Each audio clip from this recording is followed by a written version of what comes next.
Toshkent shahri. Qizi chiqdi. Assalomu alaykum. Va alaykum assalom. Marhamat, raqam tanlaymiz. 8-raqam.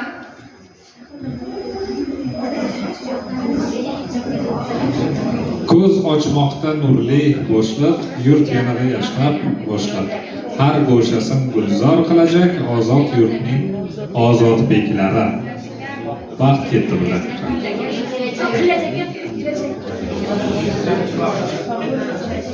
Ochmoqdan nurli kelajak, Ha, kelajak. yurt yanada yashnab ketajak.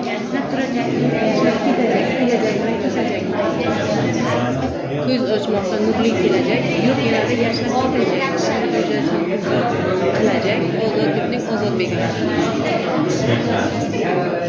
She'rni boshini oxirigacha aytib bersam. Ko'z ochmoqda nurli kelajak. Yurt yanada yashnab. Yo'q, yashnab ketajak bo'lsa virgul bo'lmaydi, opa. Bo'lmaydimi? Yashnab uy shu bo'lib bo'lish kerak-da. Yurt yanada yashnab. Buni nima siz sanaysiz?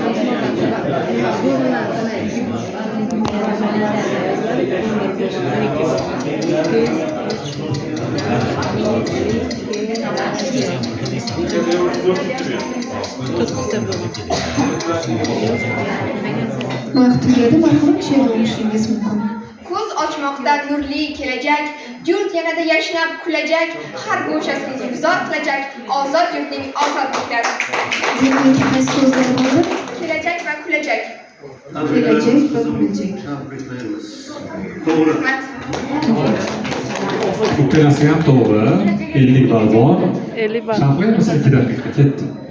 O'zbekistonda xizmat ko'rsatgan madaniyat xodimi Abdurahmon Akbar Xonamiga mansub G'aroyib avtobus she'riy to'plamiga kiritilgan ozod yurtning ozod beklari she'ridan olingan ushbu parcha ko'z ochmoqda nurli kelajak, yurt yanada yashnab kulajak. Bu she'rni vazniga to'xtaladigan bo'lsak, vazni 9 va u turga 5 shaklda turoqlangan va a b shaklda qofiyalangan. Kelajak, kulajak, qilajak so'zlari qofiyador so'zlar va ozod yurtning ozod beklari so'zi har bandning oxirida qaytariladi va she'rning mazmun mohiyatiga keladigan bo'lsak, bizning Abdurahmon Akbar bizning kelajagimiz, O'zbekistonning kelajagi haqida ushbu satrlarni yozadi. Ko'z ochmoqda nurli kelajak, yurt yanada yashnab kelajak, har go'shasini gulzor qilajak, ozod yurtning ozod beklari. Biz bu she'rdan nima bilishimiz mumkin? Bizning vatanimiz rivojlanib bormoqda va bizning vatanimizni nurli kelajak kutmoqda. Nurli kelajak deganda bu yerda yaxshi kelajak, odamlarni hayotini yaxshi osonroq qiladigan va yurt yashnab kulajak. Yurt kuladimi degan savol berishimiz mumkin. Shoir bu yerda o'xshatish qilyapti. Kulish bilamizki, yuzingda quyosh ochadi deganda biz kulishni tarafdamiz. Aynan yurtimiz ham yanada yashnab, yana ham obod bo'ladi degan ma'noda ishlatilyapti. Har go'shasini gulzor qilajak, ozod yurtning ozod beklari. Va biz masalan bu she'r bizga atab aytilyapti. Ya'ni biz ozod yurtning ozod beklari. Bilamizki, vatanimiz 1991-yildan so'ng ozod bo'lgandan so'ng bizga juda ham ko'p imkoniyatlar ochildi. Mustaqillik baxti bizga nasib qildi. Biz fikr mushohada yuritishimiz kerak. Nima uchun mana Cho'lponlar, Abdulla Qodiriylar, Abdulla Avloniylar o'tib ketdi. Ular ana shu mustaqillikni qo'msar jadidlik qilishdi. Undan oldin ham undan oldin va keyin juda ko'p adiblar yashashdi. Aynan shu mustaqillik baxtini qo'msab yashashdi. Aynan shu baxt bizga nasib qilgan, albatta bu bizning yutug'imizdir. Bu she'rda bizga bolajonlarni yaxshi o'qib tarbiyalash va vatanning kelajagi bizning qo'limizda ekanligi va vatanimizni obod qilish bizning burchimiz ekanligi ta'kidlanadi. Rahmat. Juda ham harakat qildingiz. Juda ham to'g'ri ma'lumot berishga harakat qildingiz. Молодец. Biz o'zi bir tomon bo'ldi. Fikrini yig'laganmiz. Ajoyib bir to'ldirish bo'ldi. Hakamlarimizdan so'nggi xulosalarni albatta eshitamiz.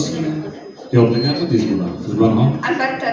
Abdurahmon Akbarni umumiy yerda hamma hozir chiqayotgan kitobxonlarni she'r parchalarini topib turibman, hammasini she'r shartiga juda ham she'riyat shartiga yaxshi tayyorlangandim. Ajoyib. Demak, o'zingiz ham qiziqasiz.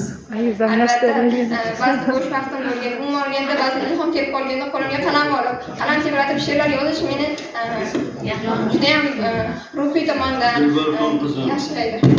Hozir seni javoblaringni eshitdik. Birinchiligingni ham topding. Ikkita so'zni ham topding. Sharhing bizga ko'p jihatdan ma'qul. Bu haqda men yana alohida to'xtalib o'tirmoqchi emasman sharhing haqida. Lekin sharhingda biz istayotgan ko'p jihatlarga e'tibor qaratdik. Biz kutayotgan jihatlarga qaratdik. O'sha men buni bittalab senga tushuntirib o'tirish maqsadim ham yo'q, lekin biroz bilasanmi, tushuntirayotganingda sen shoshilyapsan-da bolam. Yaxshi o'qigansan, she'rni yodlagansan, kitobni o'qigansan, sen o'qituvching bilan ishlash kerak ekan-da sen. Yaxshi hali yoshsan, albatta asta-sekin nima deydi, zalvonli gapirishni ham o'rganasan, seni yoshingda biz ko'pligini talab qilmaymiz, lekin ifoda qilayotganda, fikrni ifoda qilayotganda shoshma. Fikring bor, yaxshilab ifodalashga harakat qil. Bu degani juda ham tushirib ham yubormaslik kerak, yaxshi tep bilan yaxshi tushuntirishga harakat qil. Sharhing bizga ma'qul. Men she'rni egasi ham, muallifi ham to'g'ri topildi. Sharhda ham ancha biz kutgan natijalarga erishdik. Men senga 88 bo'ldi. Rahmat.